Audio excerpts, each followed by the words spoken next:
የቤተ ክርስቲያንን ቅርስና አደራ የሀገርን ታሪክ ለመጠበቅ በ2015 ሰኔ 24 በደብረ ሊባኖስ ገዳም መግቢያ ጫገል ላይ ምስረታዋን አደረገች።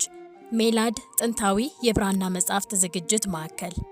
ምስረታውም በመጋቤ ጥበባት ቆሞስ አባ ኪዳነ ማርያምና በበኩረ ምዕመናን አቶ ፍቃዱ አንበሱ ተደረገ። በማዕከሉ አባቶች ተሰባሰቡ፣ ጸሎት ተደረገ፣ ሜላድ አደራ ተጣለባት። በጣም ጥሩ ነው። እንግዲህ በአሁኑ ዘመን ማየታችን ለኛ በጣም ትልቅ ነገር ነው። ለቤተክርስቲያናችን ትንሳኤ ነው ማለት ይቻላል። ዛሬ ቅርስን የሚያጠፋ መጻሕፍትን የሚያጠፋ የማይወድም ነው። በዚህ ዘመን መካከል ደግሞ እንደዚህ አይነት ለቤተክርስቲያን ቅርስን የሚያቆይ እንደዚህ አይነት ተደራጅቶ ማየታችን ለራሳችን ራሱ የቤተክርስቲያን ትንሳኤ ድሮ ነበረ። እውነት ነው እንደተባለው ቅድም በሰሜኑ ነበር ብራናዊ ተጽፎ የሚመጡት።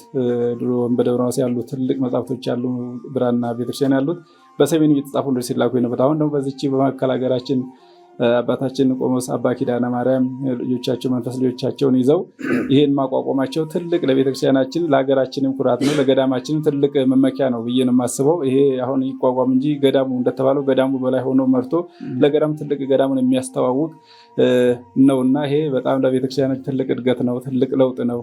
ይሄንን ደግሞ ማየት ለቤተክርስቲያናችን ነገ ተነገ ትቀጥላለች ማለት ቤተክርስቲያናችን በእጅ ምንድነው በቃል የያዙት ይረሳል፣ መጽሐፍ የያዙት ይወረሳል የተባለው እንደተባለው ሁሉ እነዚህ ጻፊያን ጽፈው ብራና ዳምጠው ቀለም በጥብጠው ጽፈው ያስቀመጡት ነገም ተነገ ወዲያ ይገኛል ማለት ነው። በቃል የተያዘ ግን ይረሳል።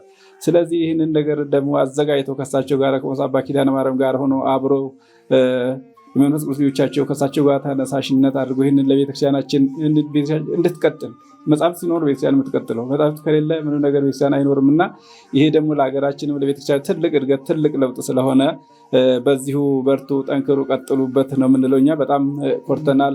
ለገዳማችን ትልቅ ስም የሚያስጠራ ነው።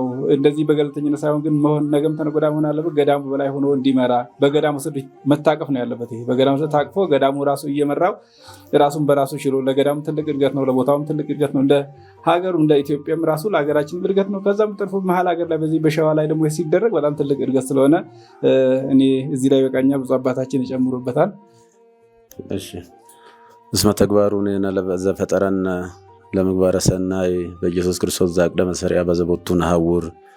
ታላቁ የቤተክርስቲያናችን ኮከብ ሐዋርያው ቅዱስ ጳውሎስ እኛ ፍጥረቱ ነንና እንመላለስበት ዘንድ በጎን ስራ ለማድረግ በጌታችን በአምላካችን በኢየሱስ ክርስቶስ ተፈጠርን ይላል ኤፌሶን ምዕራፍ 2 ቁጥር 10 ላይ። የሰው ልጅ የተፈጠረው ለበጎ ስራ ነው። ከበጎ ስራ አንዱ ደግሞ መጽሐፍ ነው፣ ማንበብ ነው፣ መማር ነው፣ መመራመር ነው እና ስነ ጽሁፍ የተሰጠው ለሰው ልጅ ነው፣ ስጦታ ነው። ለመላእክት ስነ ጽሁፍ አልተሰጣቸውም። ለእንስሳት ለአራዊት ስነ ጽሁፍ አልተሰጣቸውም።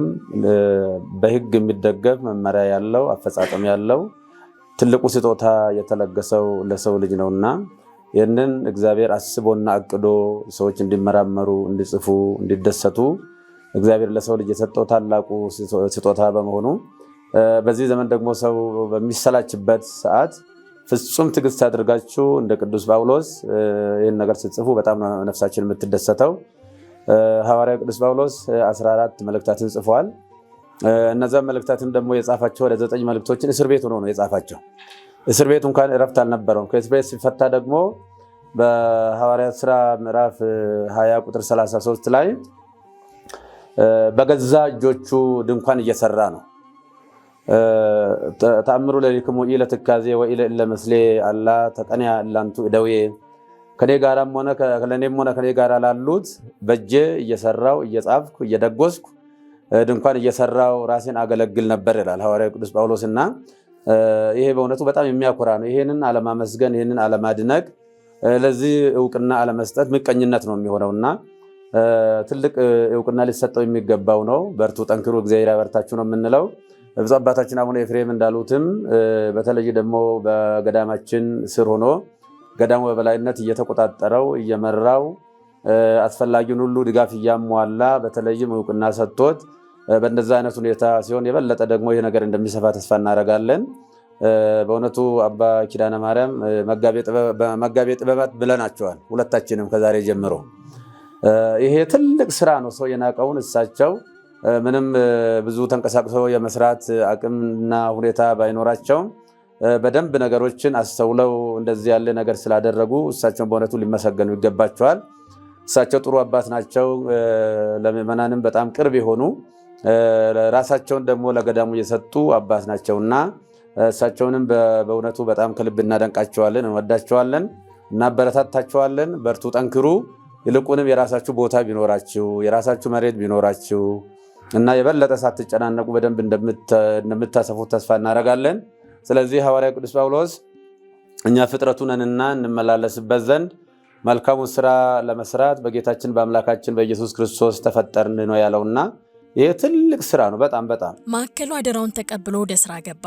የተቋቋመበትን ዓላማ ከግብ ለማድረስ ብቁ ጸሐፊያንን፣ ሰዓሊያንን፣ የሐረግ ሰራተኞችን፣ የድጉሰትና ቆዳ ዝግጅት ባለሙያዎችን ተጨማሪ ስልጠና በመስጠት ከየቦታው አሰባስቦ ወደ ስራ አሰማራ።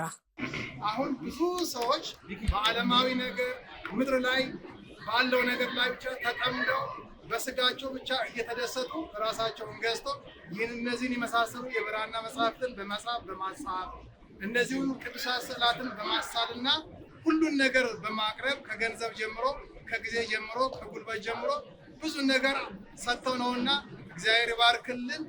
እንግዲህ እኛ እንዳየነው እጅግ በጣም ተደስተናል። እኔ ይበልጥ በምዕራቡ ዓለም ላይ ብዙ ሙዚየሞችን አይቻለሁ። ብዙ የሃይማኖት ተቋማት መጽሐፍቶቻቸውን፣ ቅርሶቻቸውን እንዴት አድርገው ተንከባክበው እንደሚያስቀምጡ ትንሽ ቁራጭ እንኳን አይጥሉ። የቤተ ክርስቲያን ትንሽ ቅርጽ ስባሪ እንኳን ሲወርቅ በክብር ነው የሚያስቀምጡ። ስለምን?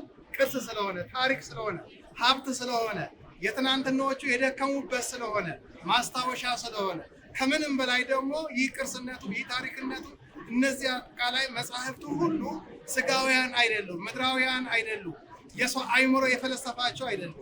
ብዙ የፍልስፍና መጽሐፍቶች አሉ። ብዙ ምድራውያን ፈላስፋዎች፣ ሳይንቲስቶች የሚራቀቁበት ምድራዊ የሆኑ ስለ ምድራዊ ስነ ፍጥረትና ስለ ምድራዊ ነገር የሚያወሩ፣ ግን ይሄኛው ስለ ሰማያዊ ነገር ነው የሚያወራው።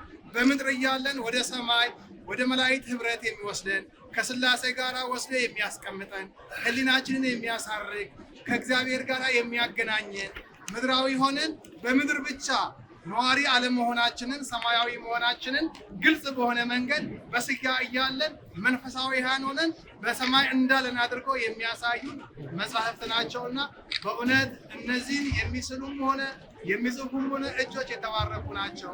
ሜላድ ዓመታትን አስቆጥራ ስራዎቿ በአደባባይ መታየት ጀመሩ።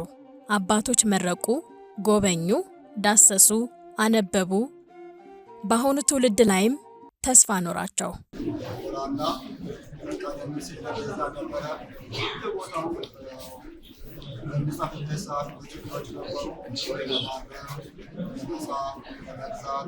ብዙ ችግሮች ነበሩ። አሁን ግን ባለቤት አግኝቶ ምራን ባለቤት ባለው ሁሉ ተስተካክሎ እዚህ ልክ መጽሐፉና በማየታችን ደስ የሚል ነው።